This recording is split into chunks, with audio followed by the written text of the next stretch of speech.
Awita Life Channel, aku Yunita, dan di video kali ini aku mau sharing tips dalam memilih blender yang sesuai dengan kebutuhan kalian. Nah, kalau kamu baru ketemu channel ini pertama kali, jangan lupa di subscribe YouTube channel Awita Life ini, karena di YouTube channel Awita Life ini aku sharing banyak banget video-video seputar parenting, cooking, dan review perlengkapan dapur yang aku suka. Oke? Nah, bicara tentang blender, jadi blender itu adalah alat yang digunakan untuk mencampur, mengaduk, menggiling, dan juga melunakkan bahan makanan yang mau kita olah. Dan biasanya kita kasih tambahan air atau cairan supaya blendernya bisa bekerja dengan lebih maksimal. Nah, kalau misalnya kita nggak mau kasih tambahan air, biasanya sayuran atau buah-buahan yang kita masukkan ke dalam blender itu memang sudah mengandung banyak air gitu. Contoh, misalnya kita mau ngeblender tomat atau semangka, itu kan sayuran atau buah-buahannya itu kan udah mengandung banyak air. Nah, itu boleh kalau kita nggak tambahin air ataupun cairan, nggak masalah. Tapi kalau misalnya bahan-bahan yang kering, kita mau blender dengan menjadi jus, itu sebaiknya tambahkan cairan. Nah, blender sendiri itu ada beberapa jenis ya. Ada blender biasa, ada blender kapsul, dan juga ada hand blender. Dan di depan aku ini adalah jenis blender biasa. Dan semua produk blender yang ada di depan aku ini udah pernah aku review juga sebelumnya di YouTube channel Awita Life ini. Reviewnya itu detail banget ya. Dimulai ini ada blendernya dari Idea Life, kemudian ini blender dari Philips, dan juga ini blender Signora. Nah, kalau misalnya kalian pengen tahu review blender masing-masing dari ketiga produk ini secara detail, kalian bisa cek linknya, nanti aku tulisin di deskripsi, oke? Nah, sekarang aku mau langsung aja ke tips aku buat kalian semua dalam memilih blender yang tepat sesuai dengan kebutuhan kalian. Apa aja sih yang perlu diperhatikan ya? Jadi yang paling pertama itu adalah fungsinya ya. Jadi pada saat kalian memilih blender, kalian tuh harus tahu dulu kalian bakal pakai blender ini untuk apa gitu. Kalau misalnya aku dulu ya, paling suka pakai blender ini buat bikin jus buah. Pada saat anak aku masih kecil-kecil gitu, masih MPASI gitu. Jadi aku butuh banget bikin jus-jus buah supaya anak aku pada saat itu lebih gampang gitu menerima asupan makanan. Nah, seiring berjalannya waktu, sekarang anak aku kan udah gede-gede ya, udah 4 tahun dan 6 tahun. Jadi, kalaupun makan buah, itu biasanya langsung buah potong aja gitu loh. Udah nggak di jus lagi, karena anak aku udah bisa makan buah potong dengan sangat gampang gitu, karena udah gede. Nah, justru sekarang penggunaan blender aku sehari-hari itu lebih banyak ke menggiling bumbu basah untuk masakan ya. Jadi sehari-hari aku gunakan blender ini untuk bikin bumbu masakan gitu. Jadi lebih gampang, lebih cepet, dan lebih praktis. Kalau misalnya kalian udah tahu kalian mau beli blender ini untuk kebutuhan apa, kalian tinggal gampang nanti milih yang mana satu gitu ya. Nah, kalau misalnya kalian mau bikin bumbu masakan yang sekaligus banyak, mungkin kalian bisa ngelirik yang Idea Life ini. Atau kalian lebih pengen bikin jus buah yang teksturnya halus, atau bikin es batu yang kayak salju, kalian juga bisa lihat review dari Philips blender ini. Atau kalau misalnya kalian pengen jus buah jambu biji, terus pengen difilterin langsung, atau mau untuk peras santan, kalian juga bisa lihat review blender Signora ini. Jadi paling pertama menurut aku kalian harus tahu dulu kebutuhan kalian dalam membeli blender itu sebenarnya buat apa. Baru kalian bisa cari kira-kira produk mana atau brand mana yang sesuai dengan kebutuhan kalian. Kemudian yang kedua yang biasa diperhatikan adalah brand ya, mereknya. Nah, ini biasanya menjadi salah satu faktor utama kita dalam memilih blender yang mau kita beli. Jadi sama aja dengan aku ya, biasanya aku tuh memilih sebuah produk dari brandnya dulu ya. Jadi kalau misalnya sebelumnya aku udah pernah beli alat elektronik di brand itu, kayaknya bagus ini ya produknya, jadi pengen cobain juga blender-blendernya. Nah, contohnya aku sebelumnya udah pernah pakai food processor Idea Life, makanya aku cobain yang blendernya juga. Atau misalnya aku udah dari dulu pakai hair dryer Philips, makanya cobain juga blendernya.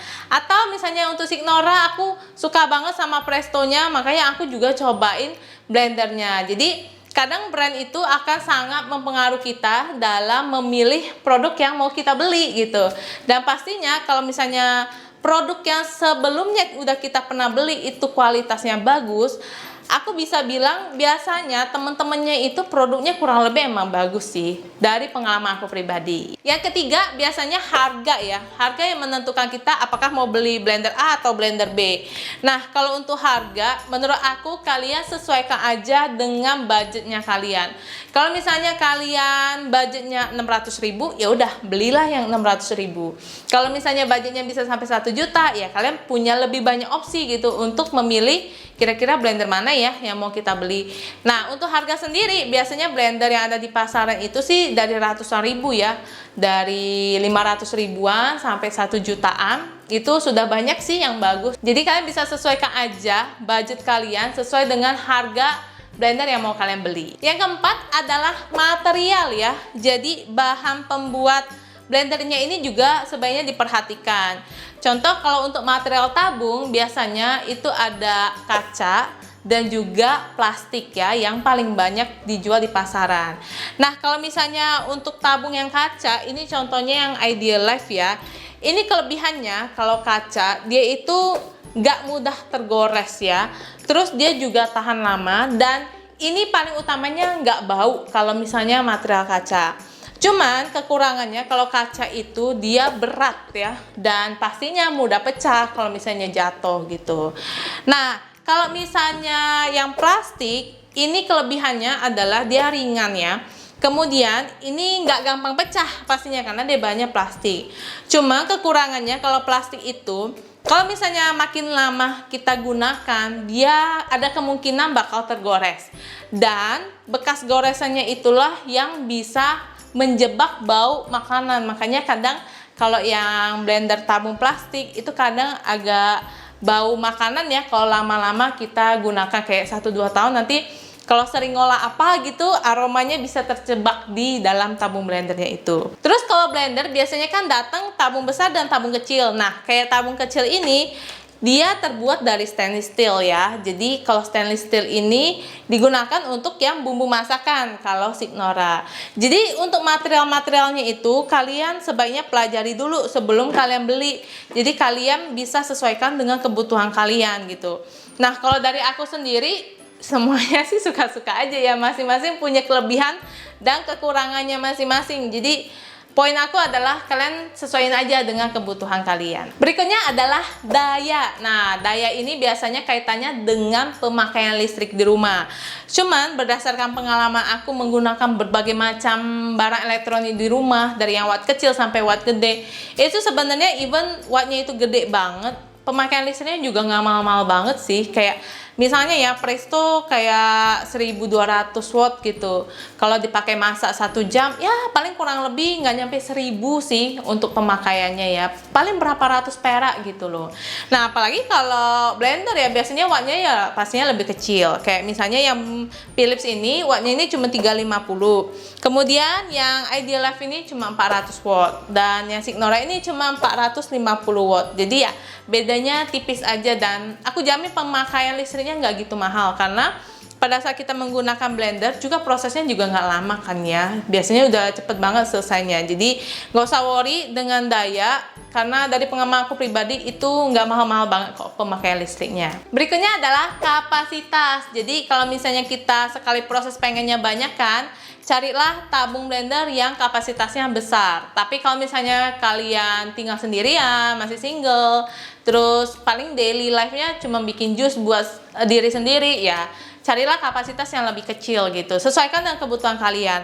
Nah kalau misalnya Philips ini gede loh, kapasitasnya itu bisa sampai 2 liter ya. Kalau yang Ideal Life ini bisa 1,5 liter.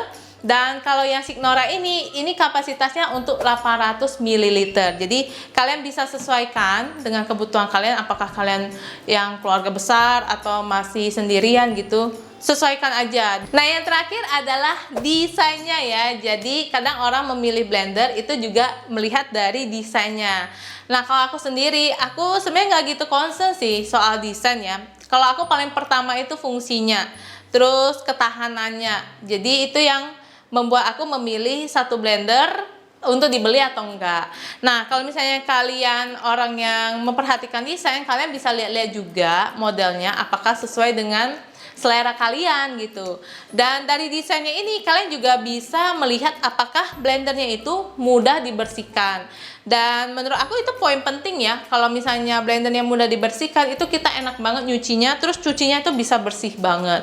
Jadi kalau misalnya part-part yang satu sama lainnya ini bisa dilepas gitu kan, itu akan sangat membantu kita kalau misalnya makanan-makanan itu nggak nyangkut gitu pada saat kita cuci. Jadi gampang lah untuk dibersihin. Dan biasanya kalau desain-desain blender zaman sekarang sih ya sudah ada safety-nya ya, jadi udah ada kunci pengaman, jadi harus ngelock dulu gini, kayak gini, baru bisa bekerja dengan maksimal blendernya. Kalau nggak ngelock dia nanti nggak kerja. Dan menurut aku sih blender zaman sekarang udah safety lah ya rata-rata, karena aku belum pernah nemuin yang nggak ada kunci pengaman gitu sih so far. So ini dia tips aku buat kalian semua dalam memilih blender yang sesuai dengan kebutuhan kalian. Kalau misalnya kalian masih ada pertanyaan seputar tips blender ini, jangan lupa tulis di kolom komentar. Dan kalau misalnya kalian pengen aku membuat video tips-tips lainnya seputar perlengkapan dapur, perlengkapan rumah tangga, ataupun review produk perlengkapan rumah tangga lainnya, kalian juga bisa tulis di kolom komentar. Oke? Thank you banget udah nonton video ini, dan jangan lupa kalau misalnya kalian suka sama videonya, di like, di share, dan subscribe YouTube channel Awita Life supaya aku makin semangat buat ngasih konten-konten yang menarik dan bermanfaat lainnya buat kalian semua. Oke? Thank you for watching and I'll see you next time.